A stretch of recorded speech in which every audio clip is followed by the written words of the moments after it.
Hello दोस्तों आज की इस वीडियो में हम लोग पढ़ने जा रहे हैं आईएम जो हमारा ईडीडी सब्जेक्ट है उसके हम लोग ऑब्जेक्टिव क्वेश्चन सॉल्व करने जा रहे हैं। इसके पहले मैं थोड़ा सा आप लोगों को इन्फॉर्मेशन दे दूं कि जो इस चैनल पे आपको आईएमआरई ठीक है ना और ईडीडी सेकेंड और यूडब्ल्यूईडी इन सभी के ऑब्जेक्टिव क्वेश्चन मिल रहे हैं आपको।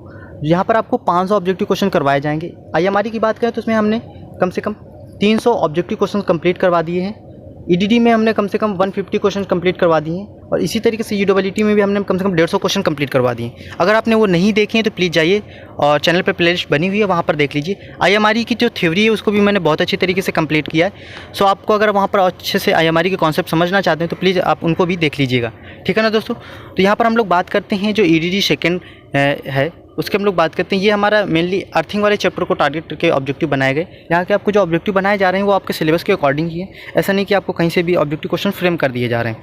यहाँ पर देखिए थोड़े क्वेश्चन लेंदी हो सकते हैं लेकिन आपके ऐसे हैं कि जो आपके एग्जाम्स में आने के लगभग चांसेस हैं। तो सबसे पहले हम लोग बात करते हैं कि किसी एक अर्थ इलेक्ट्रोड का भू प्रतिरोध मापने के लिए अब इसमें क्या किया जाता है। तो पहला इसमें ऑप्शन है कि जो हमारा ग्राही इलेक्ट्रोड होता है या फिर हम लोग ग्राही इलेक्ट्रोड होता है वो परीक्षाधीन इलेक्ट्रोड के बहुत निकट होना चाहिए। यानी कि दो इलेक्ट्रोड होते हैं, आपने देखा ही होगा जब हम लोगों ने इक्विपमेंट्स का यूज किया था अर्थ रेजिस्टेंस का, वहाँ पर हम लोग दो इलेक्ट्रोड का यूज करते हैं, ठीक है ना।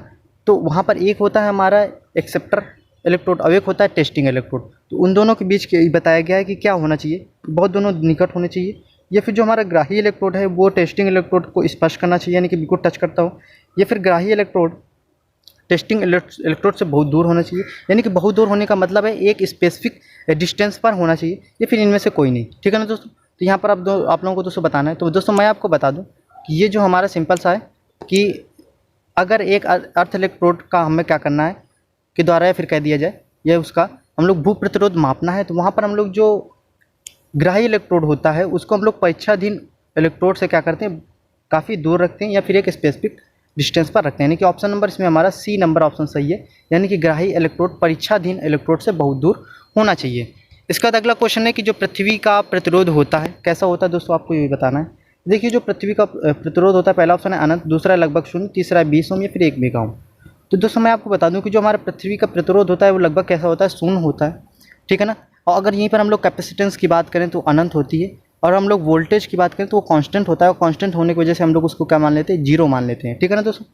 तीसरे नंबर क्वेश्चन की तरफ चलते हैं कि वह स्थान जहाँ पर अम्ल और क्षार मौजूद होते हैं वहाँ किस प्रकार का वायरिंग प्रयोग किया जाता है। ये दोस्तों आपको वायरिंग वाले उसमें आ गया क्वेश्चन, कोई दिक्कत नहीं, आप इसको भी सॉल्व कर लीजिए। तो यहाँ हम लोग बात करते हैं कि जहाँ पर हम लोग अम्ल क्षार वगैरह ऐसा है तो वहाँ पर हम लोग क्या करते हैं कि वहाँ पर हमें किस प्रकार की वायरिंग का प्रयोग करना चाहिए। तो पहली है पीवीसी वायरिंग, दूसरी टीआरएस या फिर वीआईआर या फिर वेदर प्रूफ, ठीक है ना दोस्तों। ये आपको तो अगर हम लोग अम्ल क्षार जहाँ पर हो वहाँ पर हम लोग कैसी वायरिंग प्रयोग करते हैं, पीवीसी वायरिंग प्रयोग करते हैं, यानी कि ऑप्शन नंबर ए हमारा सही है। अगले क्वेश्चन की तरफ चलते हैं कि अर्थिंग का गड्ढा किसके पास नहीं होना चाहिए। पहला ऑप्शन है कि सड़क के किनारे नहीं होना चाहिए, रेल पटरी के किनारे या फिर हमारा फुटपाथ पे नहीं होना चाहिए, फिर ये सभी। दोस्तों मैं आपको बता दूं कि जो अर्थिंग का गड्ढा है, चाहे आपने सड़क के किनारे बनाया है गड्ढा, हो सकता है वहाँ पर कोई मतलब मेंटेनेंस का काम या फिर कोई केबल वगैरह कुछ भी नदी नाले मतलब नाले वगैरह बनने लगे तो खुदाई वगैरह में से प्रॉब्लम हो सकती है। रेल पटरी में क्या होता है कि जब रेल के किनारे अगर आप बनाएंगे तो उससे क्या बहुत सारा वाइब्रेशन होता है, ठीक है ना, और भी हमारी रेलों के लिए अलग से लाइनें कुछ गुजरती हैं वहाँ पर। फुटपाथ के किनारे भी नहीं बनाना चाहिए, तो इस वजह से यहाँ पर सभी विकल्प सही, यानी कि जो अर्थिंग का गड्ढा है सड़क के किनारे, रेल पटरी और फुटपाथ, यहाँ में से किसी के किनारे भी नहीं होना चाहिए। अगले नंबर क्वेश्चन की तरफ चलते हैं, 5वें नंबर क्वेश्चन की तरफ। तो उदासीन भूसंपर्कन का दूसरा नाम क्या है, यानी कि न्यूट्रल जो हमारी ग्राउंडिंग होती है फिर अर्थिंग होती है उसका दूसरा नाम क्या है दोस्तों। तो उपकरण भूसंपर्कन, प्रणाली भूसंपर्कन, ठोस भूसंपर्कन या फिर प्रत्यक्ष भूसंपर्कन, ठीक है ना दोस्तों। तो इसमें आपको बताना है दोस्तों, मैं आपको बता दूँ कि इसमें से क्या होता है कि जो हमारा उदासीन भूसंपर्कन होता है उसका दूसरा नाम होता है ठोस भूसंपर्कन। क्या होता है, ठोस भूसंपर्कन, यानी कि ऑप्शन नंबर इसमें हमारा कौन सा सही है, ऑप्शन नंबर हमारा इसमें सी सही है। 6 नंबर क्वेश्चन की तरफ चलते हैं कि अस्थायी शेड के लिए किस प्रकार की वायरिंग अधिक उपयुक्त होती है। यानी कि जो हम मतलब प्रॉपर ऐसे ही कहीं पर हो, जैसे आपने देखा होगा कि जहाँ पर रोड वगैरह बनते हैं उसके साइड में से थोड़े छोटे छोटे तंबू बना दिए, ठीक है ना। तो वहाँ पर कौन सी वायरिंग प्रयोग की जाती है इसमें ये आपको बताना है। तो पहला cleat wiring, casing and capping wiring, lead sheet wiring या फिर कंड्यूट वायरिंग। दोस्तों आपको बता दूँ कि अस्थायी शेड के लिए हम लोग वायरिंग प्रयोग करते हैं क्लीट वायरिंग। कौन सी वायरिंग करते हैं, क्लीट वायरिंग करते हैं। 7वें नंबर क्वेश्चन की तरफ चलते हैं कि किस स्तर के धारा प्रवाह में बिजली का झटका लगने से मृत्यु हो सकती है, ठीक है ना। यानी कि कितने लेवल का, अगर कितनी करंट फ्लो हो रही है तो आपका करंट मतलब व्यक्ति की मृत्यु हो सकती है। तो 1 से 8 मिली एम्पियर, 50 से 100 मिली एम्पियर, या 10 से 20 मिली एम्पियर, या 20 से 50 मिली एम्पियर। दोस्तों मैं आपको बता दूं कि हमारा कम से कम कितना 50 से 100 मिली एम्पियर अगर इतनी करंट हुई और किसी के मतलब बॉडी से फ्लो हो गई, किसी भी व्यक्ति की बॉडी से फ्लो हो गई, यानी कि 50 से 100 मिली एम्पियर, एम्पियर नहीं दोस्तों मिली एम्पियर, ठीक है ना, तो भी कहीं ना कहीं आदमी की क्या हो जाएगी, डेथ हो जाएगी। यानी कि ऑप्शन नंबर इसमें हमारा क्या हो, बी नंबर सही है। 8वें नंबर क्वेश्चन की तरफ चलते हैं कि वायरिंग और वाइंडिंग में SWG का संक्षिप्त रूप क्या है, ठीक है ना दोस्तों, ये आपको बताना है। तो सिंथेटिक वाइंडिंग गार्ड, या फिर सिंपल वाइंडिंग गेज, या फिर तीसरा नंबर है स्टैंडर्ड वायर गेज, या फिर सिंगल वायर गार्ड, ठीक है दोस्तों। तो ये तो मैं समझता हूँ कि ये क्वेश्चन आपको बहुत अच्छे से आता भी होगा। SWG का जो संक्षिप्त नाम होता है, या फिर हम लोग कहते हैं फुल फॉर्म होता है, वो होता है स्टैंडर्ड वायर गेज। क्या होता है, स्टैंडर्ड वायर गेज, यानी कि ऑप्शन नंबर हमारे इसमें सी सही है। अब ये SWG क्या होता है कि हाँ, ये आपको बता दूँ, और यहाँ से ऐसे भी क्वेश्चन कि जो हमारा वायरिंग या फिर जो वाइंडिंग होती है उसकी जो मोटाई होती है वो, या फिर तारों की जो मोटाई की माप वो किसके द्वारा करते हैं, तो वो हम लोग SWG स्टैंडर्ड वायर गेज के थ्रू करते हैं, ठीक है ना दोस्तों। 9वें क्वेश्चन की तरफ चलते हैं कि अर्थ वायर किससे जुड़ा होता है, ये दोस्तों आपको बताना है।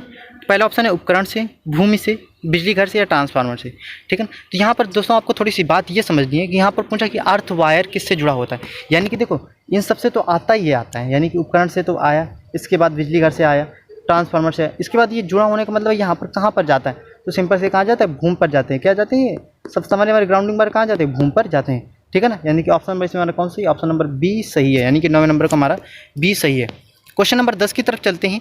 तो भू संपर्कन प्रतिरोध के मान किस कारक पर निर्भर करते हैं, यानी कि जो हमारा अर्थ ग्राउंड जो अर्थ रेजिस्टेंस होता है वो किन चीज़ों पर निर्भर करता है, ये दोस्तों आपको बताना है। तो पहला ऑप्शन है कि मृदा की स्थिति पर, या फिर मृदा के आर्द्रता नियंत्रण पर, या फिर मृदा के तापमान पर, सभी विकल्प पर, ठीक है ना दोस्तों। तो मैं आपको बता दूं कि जो हमारा अर्थिंग रेजिस्टेंस होता है वो मृदा की स्थिति, या फिर मृदा के आर्द्रता नियंत्रण, या फिर मृदा के तापमान, इन सभी पर क्या करता है, निर्भर करता है। यानी कि ऑप्शन नंबर हमारा कौन सा सही है, ऑप्शन नंबर हमारा डी नंबर ऑप्शन सही है, यानी कि सभी विकल्प, यानी कि इन सभी पर हमारा अर्थिंग रेजिस्टेंस डिपेंड करता है, ठीक है ना दोस्तों। अगर आप इसका PDF चाहते हैं तो प्लीज़ आप हमारे चैनल टेलीग्राम चैनल को ज्वाइन कर लीजिए। वहाँ पर आपको इंपॉर्टेंट नोटिस, बुक्स की PDFs, ये सब कुछ मिलेगा। पॉलीटेक्निक लर्निंग, ये हमारी टेलीग्राम चैनल का नाम है। वहाँ पर कम से कम आपको 300 स्टूडेंट्स जुड़ गए हैं। अगर अभी तक आप नहीं जुड़े तो प्लीज़ वहाँ पर जुड़ जाइए, वहाँ पर आपको इंपॉर्टेंट नोटिस वगैरह भी मिलती रहती हैं, ठीक है ना दोस्तों। और दोस्तों अगर अभी तक आपने हमारे चैनल को सब्सक्राइब नहीं किया तो प्लीज़ चैनल को सब्सक्राइब कर लीजिए, और वीडियो को लाइक शेयर एंड कमेंट्स करना ना भूलें। अगर कहीं पर कोई डाउट्स हो तो प्लीज़ कमेंट्स करके भी बता सकते हैं। थैंक यू दोस्तों।